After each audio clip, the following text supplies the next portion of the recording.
Good morning, everyone. Good morning. Thank you. I am Karen Mirman, and I welcome all of you in the sanctuary and online. If this is your first time visiting our church or watching online, you are in for a real treat. Our pastors, Russ and Marcia, are just wonderful people. And Russ's messages are uplifting and informative. And our worship leader, Elizabeth, is a truly gifted musician and PowerPoint expert. And we are very fortunate to have them. Our theme today is grace and peace. In his first reading, Pastor Russ will read from the book of 1 Samuel. And he will share the story of God's grace with Hannah and Samuel. His second message will be a reading from the book of John, where he will talk about Jesus and his amazing acts of grace. The theme for my devotion is The Lord Sees Our Hearts. So, from the book Jesus Calling by Sarah Young, which we have, and if anyone wants a copy, we have them available. At no cost. At no cost, absolutely. Let's see what Sarah thinks Jesus is saying to us today. Let me bless you with my grace and peace. Open your heart and mind to receive all that I have for you. Do not be ashamed of your emptiness. Instead, view it as the optimal condition for being filled with my peace. It is easy to touch your outward appearance, to look as if you have it all together. Your attempts to look good can fool most people. But I see straight through you into the depths of your being. There is no place for pretense in your relationship with me. Rejoice in the relief of being fully understood. Talk with me about your struggles and feelings of inadequacy. Little by little, I will transform your weaknesses into strengths. Remember that your relationship with me is saturated in grace. Therefore, nothing that you do or don't do can separate you from my presence.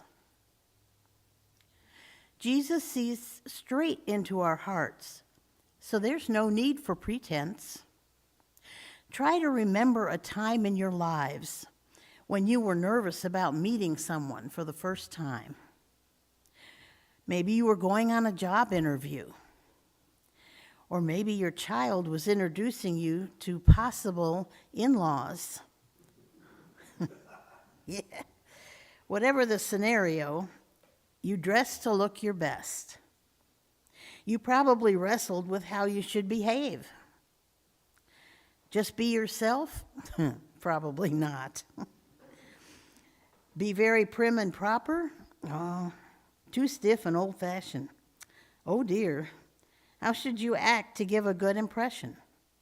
We have all been at that junction, but the good news is that we never have to be that way with God. He knows our hearts better than we do. We don't have to impress Jesus. He knows our thoughts before they even occur to us. And he loves us anyway.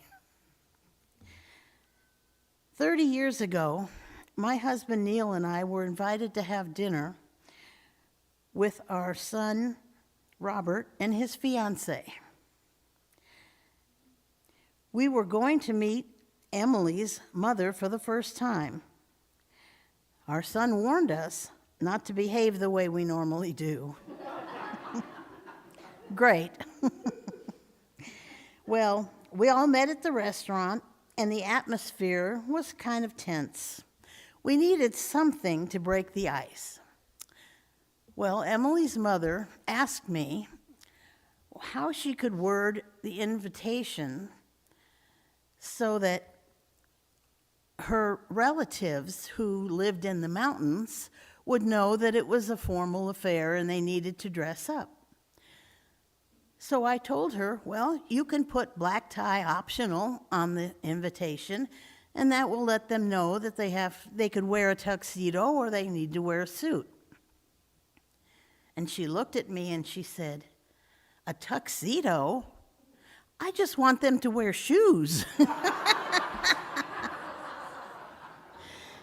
That broke the ice. and we've been great friends ever since. Our devotion verse for today comes from the book of 1 Samuel, chapter 16. The Lord told Samuel to go to Jesse of Bethlehem. Jesse had 8 sons, and God had chosen one of them to be king. And he told Samuel he would let him know which of those sons he had chosen. When Samuel saw Jesse's son Eliab, he was sure that this must be the chosen son because of his height and his appearance. So in verse 7, but the Lord said to Samuel, "Do not consider his appearance or his height, for I have rejected him. The Lord does not look at the things people look at. People look at the outward appearance, but the Lord looks at the heart." The word of God for the people of God. Thanks be to God. So we don't have to dress to impress God. He isn't looking at our appearance. He is looking for reverence in our hearts, for the peace and tranquility that comes when you let go and let God. Let me give you another example. About 12 years ago, Neil and I were tent camping in Louisiana with our standard poodle named Julius Peppers. We met a young couple who had traveled from Ohio to start a job. They were camping because the job wasn't ready when they arrived, and they had to wait 2 weeks. After 2 days, their tent tore during a thunderstorm, and they had to huddle in their gazebo. Well, a gazebo isn't meant to keep you dry in the rainstorm. So the next day, Neil and I went to Walmart, and we bought them a tent just like ours. And we helped them set it up. And they were thrilled. They were so grateful.